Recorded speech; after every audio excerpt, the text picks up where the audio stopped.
hablaremos de la estrategia en materia de ingresos o estrategia tributaria o fiscal del programa anunciado por el licenciado Andrés Manuel López Obrador. En nuestro video anterior hablábamos del programa de austeridad presupuestaria, el cual, pues nada más para resumir, se basa en tres grandes líneas de acción. La primera es la reducción de los salarios de los altos mandos de la administración pública federal centralizada y una reducción importante también del gasto de operación y un gran acuerdo para disminuir el gasto corriente en las entidades federativas para que éstas destinen ese dinero a una mayor inversión productiva. Quiero señalar, por último, que en la estrategia de austeridad presupuestaria, que busca además terminar con estos privilegios que gozan los altos mandos de la administración pública, como por ejemplo seguros médicos de gastos mayores, como por ejemplo fondos especiales de retiro, viáticos, servicios oficiales, pues además se está proponiendo que los funcionarios públicos, como cualquier mexicano, pues se atiendan en el IMSS o en el ISSSTE, dado que no van a tener este seguro de gastos médicos mayores y estos fondos especiales de retiro, pues van a ser como cualquier persona podría tener estos beneficios de la seguridad social.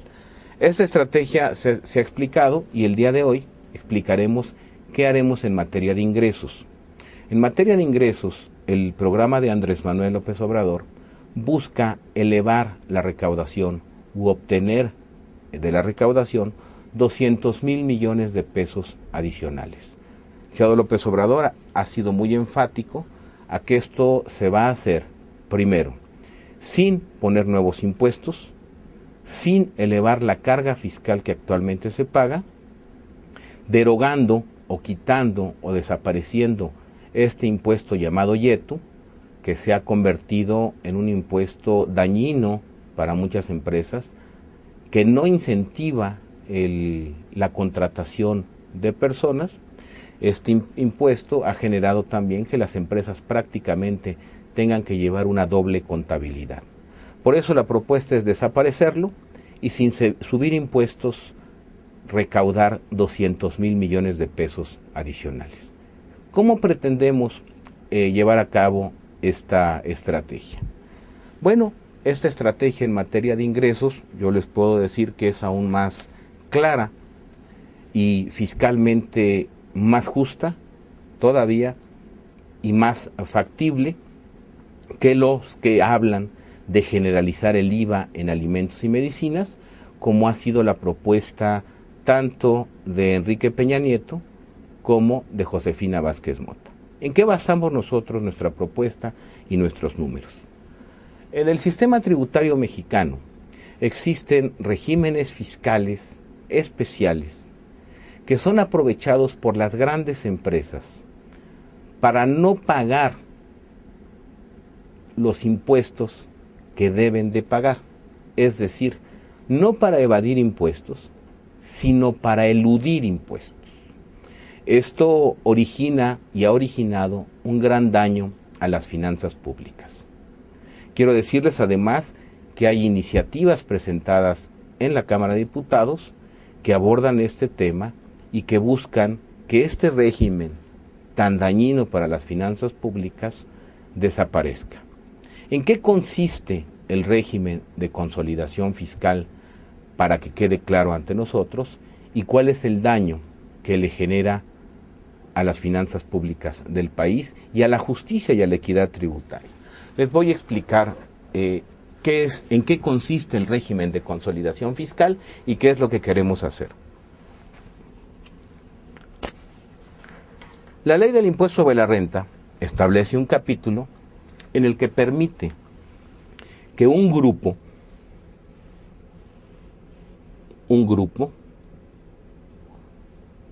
controle muchas empresas. A este grupo vamos a llamarle contro de controlador. Y que tenga 2 o 3 o 4 o 5 empresas. La empresa A, en este caso, vamos a limitarlo a 2 empresas. Y la empresa B. Vamos a suponer que al final del año la empresa A tuvo una utilidad de 1,000 pesos y la empresa B tuvo una pérdida de 1,000 pesos. La consolidación fiscal le permite a Grupo Contro juntar las contabilidades de ambas empresas y decir: 1,000 pesos que gané con la empresa A y 1,000 pesos que perdí con la empresa B se anulan. 1,000 menos 1,000 es 0. Y el 30%, que es la tasa del impuesto sobre la renta, el 30% de 0 es 0. Las empresas, los grandes grupos solamente, son los que pueden organizarse de esta manera y llevar a cabo la consolidación fiscal. Si no existiera la consolidación fiscal, Grupo Contro debería de pagar el 30% de 1,000 pesos, que son 300, por lo que ganó con la empresa A, y con lo que perdió con la empresa B, los tendría que ir descontando a través del tiempo. ¿Qué quiere decir esto? Que el primer año podría descontar el 20% de lo que perdió, el segundo año el 20% de lo que perdió, y así sucesivamente. Como la consolidación le permite juntar, el fisco sale perdiendo en este ejercicio. Obviamente esto que ha originado, pues ha originado que muchos grupos controladores inclusive compren empresas que operan con pérdidas para disminuir la cantidad de impuestos que pagan. Por eso, además, es que se le llama elusión fiscal y no evasión fiscal. Evasión fiscal quiere decir: hoy me desperté con ganas de no pagar impuestos y no los voy a pagar, pase lo que pase, a lo mejor me cachan o no. Elusión fiscal es buscar los resquicios que hay en la ley, buscar los regímenes que me puedan servir para disminuir la cantidad de impuestos pagados. Este es un problema de antaño en la política fiscal del país. Cada día ha cobrado más relevancia porque las empresas, grandes empresas, pueden recurrir a este sistema. No así la pequeña y mediana, no así el señor que tiene su pequeño negocio, que tiene que pagar actualmente IETU y el impuesto sobre la renta. Luego entonces, parte central de la propuesta fiscal de nosotros es derogar, desaparecer este régimen de consolidación fiscal. ¿Qué implicaciones tiene desaparecerlo? Que esto es lo importante, y cómo ha dañado a las finanzas públicas. Vamos a dar algunos ejemplos, incluso de lo que han dicho las propias autoridades, el propio gobierno, acerca de este régimen. En este momento, lo que les voy a leer es un párrafo, el último párrafo de la iniciativa de decreto que reformaba diversas disposiciones fiscales para 2010.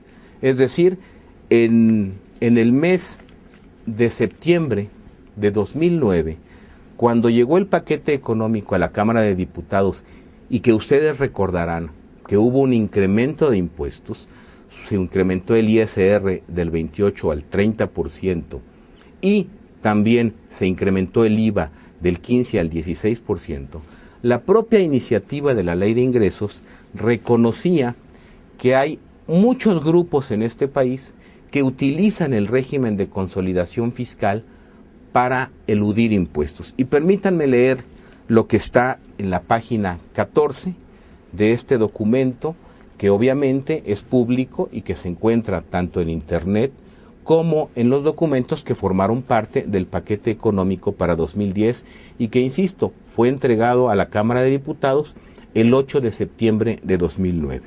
El último párrafo dice lo siguiente: actualmente existen 4.862 empresas que consolidan para efectos fiscales, integradas en 422 grupos. Les Reitero aquí la palabra grupo. Si no se es un grupo, difícilmente se puede consolidar. Sin embargo, el pago agregado por concepto de ISR individual y consolidado y del IETU que efectuaron estas empresas y los grupos en los que consolidan, correspondientes al ejercicio fiscal de 2008, representó apenas el 1.78% del total de sus ingresos declarados para el ejercicio fiscal anterior. Y el diferencial se pagará hasta que se actualicen los supuestos de ley. ¿Qué quiere decir esto? Que estos impuestos los van difiriendo a través del tiempo y nunca los pagan. La mejor prueba de que nunca los pagan la vamos a ver en un momento que se les presente yo algunos cuadros en donde se registran los impuestos, los ingresos y los impuestos diferidos, las ventas de diferentes empresas. Desde luego que no son los 422 grupos, porque no todos ellos hacen pública su contabilidad, son solamente los grupos que cotizan en la Bolsa Mexicana de Valores los que por ley están obligados a hacer pública su contabilidad, y estos ejemplos están tomados de la propia Bolsa Mexicana de Valores. Quiero decirles que además, durante la discusión y análisis de ese paquete económico, pues varios legisladores, yo entre ellos, y de algunos grupos parlamentarios, fundamentalmente el PRD y Convergencia, pues obviamente nos oponíamos a que se incrementaran los impuestos y que pues continuara este impuesto YETU tan dañino. Para ello solicitamos un informe al propio sistema de administración tributaria, del cual mencionábamos en la estrategia de gasto, por las reducciones de sueldo que te llevarían sus funcionarios. Solicitamos un informe sobre cuál era el peso o cuál era la pérdida de ingresos fiscales debido al régimen de consolidación fiscal y quiénes los hacían, quiénes llevaban a cabo estas prácticas, es decir, quiénes son parte de estos 422 grupos que utilizan el régimen de consolidación fiscal para no pagar impuestos o para pagar menos impuestos. La nota se recibió en la Comisión de Gastos Fiscales y en la Comisión de Hacienda, si no mal recuerdo, el 16 de octubre de 2009. Y es una nota elaborada por el Sistema de Administración Tributaria, que además quiso ser minimizada en la Comisión de Hacienda. Sin embargo, les voy a leer algunos párrafos y la conclusión que nos presenta el Sistema de Administración Tributaria. Les voy a leer. Textualmente dice lo siguiente: en un esquema normal de causación de ISR, del impuesto sobre la renta, ¿qué quiere decir esto? En un régimen como el de cualquier empresa, que es el seguido por los contribuyentes que no consolidan fiscalmente, la carga fiscal efectiva, tomando en consideración las deducciones operativas y beneficios que la propia ley del ISR establece. ¿Qué quiere decir esto? La carga fiscal efectiva es lo que efectivamente pagamos de impuestos comparándolo con lo que efectivamente tuvimos como ingresos. Dice, se establece que debe fluctuar entre el 10 y el 17%. ¿Qué quiere decir esto? Que la carga fiscal efectiva en una economía normal, en una empresa normal, la efectiva debe de andar por ahí del 10-17%. Pero dice, dependiendo de el giro de la empresa y de su régimen fiscal y su capacidad económica. Esto si consideramos que la tasa máxima es del 28% hasta el momento. Ustedes recordarán que todavía en el 2009 la tasa máxima del ISR era 28%. Y luego dice, lo anterior implicaría que esos 400 grandes grupos paguen, en lugar de 85,000 millones de pesos como lo hicieron en el ejercicio fiscal de 2008, dice, 10 veces más. Esto es alrededor de 850,000 millones de pesos. La nota concluye diciendo, de este tamaño es el daño que el citado régimen de consolidación fiscal le infringe a los ingresos del Estado mexicano. Y nos da algunos ejemplos de sectores en donde empresas llevan a cabo estas prácticas. Uno es el de las cementeras, otro es el de las grandes tiendas de autoservicio, cadenas automotrices, cerveceras, televisoras, papeleras, etcétera. Luego entonces hay un reconocimiento tácito en dos documentos por parte del gobierno, de la autoridad, en donde se acepta este daño que el régimen de consolidación fiscal le ha hecho a las finanzas públicas. Por ello, parte central de nuestro programa es la derogación. Incluso ellos hablan de la posibilidad de obtener 850,000 millones de pesos. Nosotros hemos sido más conservadores en este cálculo y hemos hablado, porque no tenemos incluso la información de las 422 empresas o grupos, de una recaudación potencial de cuando menos 200,000 millones de pesos. Pero vamos a ver algunos ejemplos y su impacto en el resto de la economía y en el resto de la gente. Por ejemplo, en 2011, bueno, primero déjenme decirles que en 2006, esta situación comenté que era vieja, 30 grandes empresas que cotizan en bolsa, presentaron estos impuestos diferidos o ascendían estos impuestos diferidos a 124,000 millones de pesos.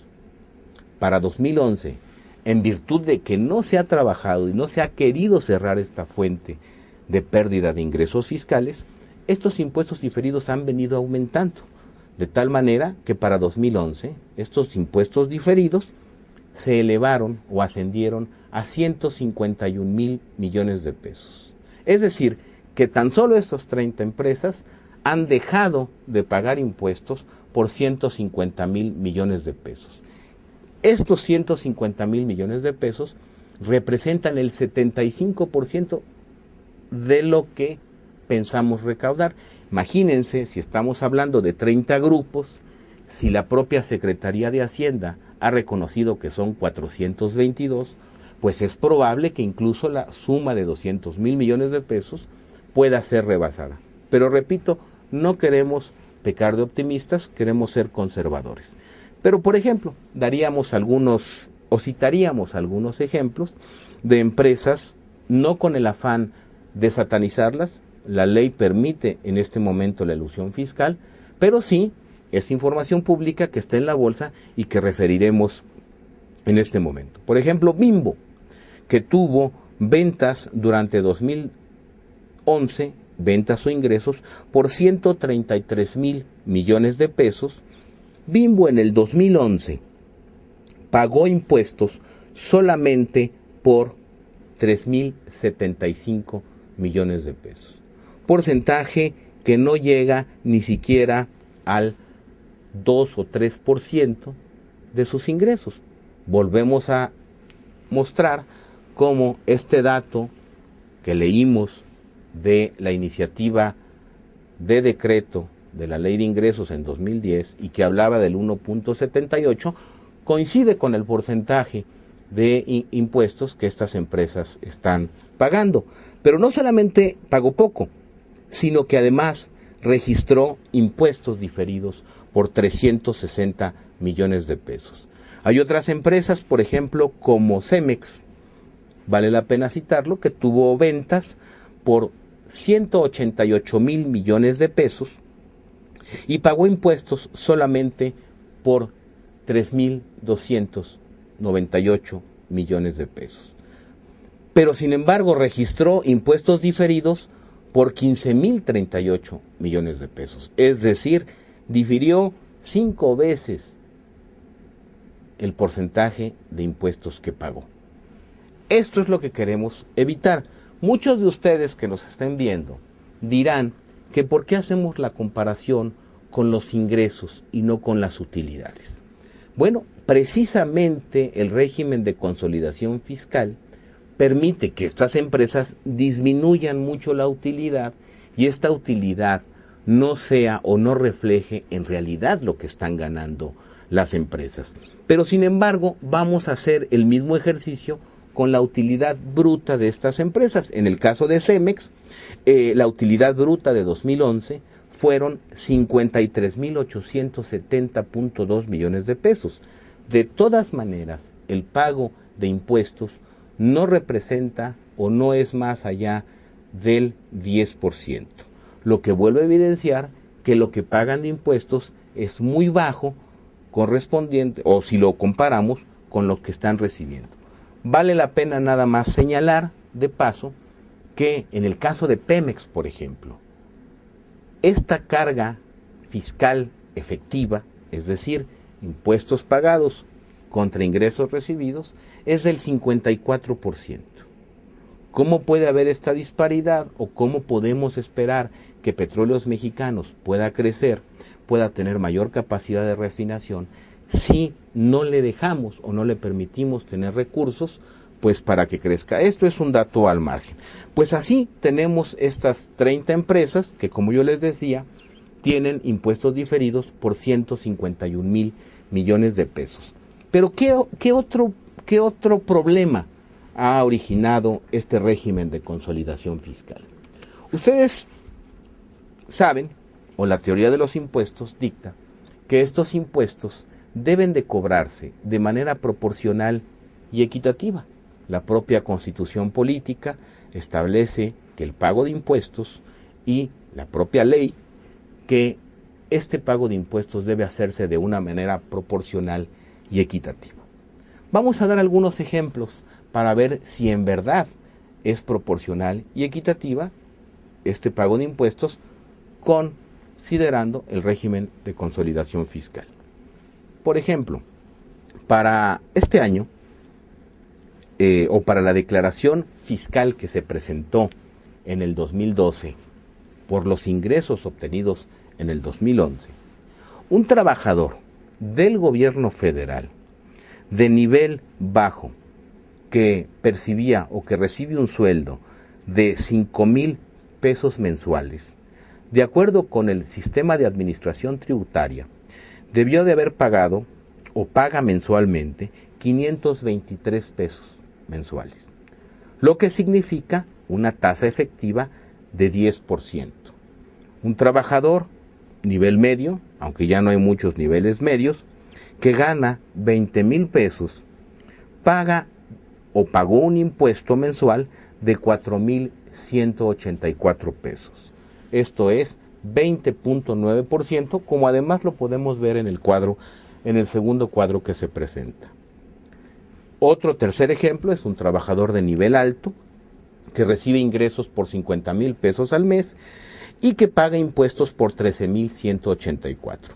Es decir, paga una tasa efectiva de impuestos del 26.4%. Pero ¿qué sucede con América Móvil, por ejemplo, si comparamos lo que ingresó, las ventas que tuvo con los impuestos que pagó? América Móvil en el 2011 tuvo 665,000 millones de pesos de ingresos, pagó impuestos por 40,000. Quiere decir que su tasa fiscal efectiva fue de 6.1%. Cifra menor, tasa menor a la de una persona que gana 5,000 pesos. ¿Cómo puede ser esto? Bueno, precisamente el régimen de consolidación fiscal, además de deteriorar los ingresos públicos, implica o le otorga al régimen tributario una gran inequidad. Es decir, los que ganan menos proporcionalmente están pagando más. Otro ejemplo es el de Walmart. Por ejemplo, Walmart tuvo ingresos por 380,000 millones de pesos y pagó impuestos solamente por 7,939 millones de pesos. Es decir, tuvo una tasa efectiva de 2.1% de impuestos sobre los ingresos. Pero además, en el caso de Walmart y en el caso de América Móvil, registraron impuestos diferidos, uno por 16,000 millones de pesos y otro por 7,800 millones de pesos. Es así como parte fundamental del esquema o de la propuesta fiscal de Andrés Manuel López Obrador es, sin subir impuestos, recaudar más y recaudar mejor. Aquí estamos viendo cómo, sin la necesidad de incrementar tasas, de generalizar el IVA, de incrementar la tasa del IETU, es más, desapareciéndolo, hay una fuente de recaudación muy importante que, combinada con el programa de austeridad presupuestaria, pues nos permitiría obtener más recursos para ser destinados a la inversión pública y a la inversión social. Ya hablamos, y vuelvo a insistir en el video anterior, de los 300,000 millones de pesos que se podrían obtener con ahorros.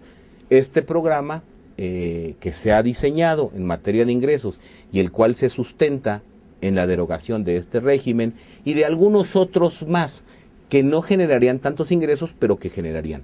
¿Cuáles serían los otros más? El esquema denominado depreciación acelerada de activos, que tiene un efecto muy similar a lo que vimos, y la obligación o la necesidad de que las grandes empresas pagaran impuestos cuando lleven a cabo operaciones en la Bolsa Mexicana de Valores. Ustedes recordarán, y lo digo nada más a manera de conclusión, que una de las operaciones más grandes de la historia de México, que fue la venta de Banamex a Citigroup, fue una operación que se hizo sin pagar impuestos porque se hizo a través de la Bolsa Mexicana de Valores. Estas tres medidas constituyen los pilares fundamentales de la propuesta en materia de ingresos que busca obtener estos 200,000 millones de pesos y que, como hemos visto aquí, en este ejemplo de las 30 empresas más importantes del país, pues es a todas luces factible y viable esta recaudación por 200,000 millones, pero con un elemento adicional que le restauraría la equidad al sistema tributario mexicano. No podemos permitir, porque la ley así lo manda, que los que tienen menos paguen más que los que tienen más. Y vuelvo a insistir, no es un problema de subir tasas, no es un problema de al grande o al que tiene dinero ponerle una mayor tasa de impuestos.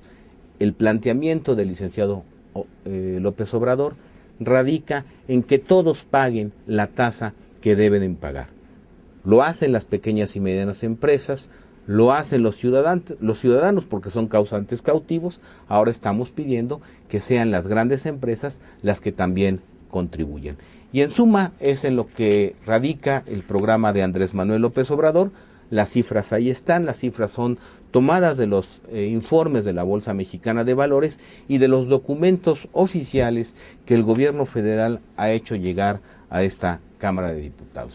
Muy buenas tardes a todos.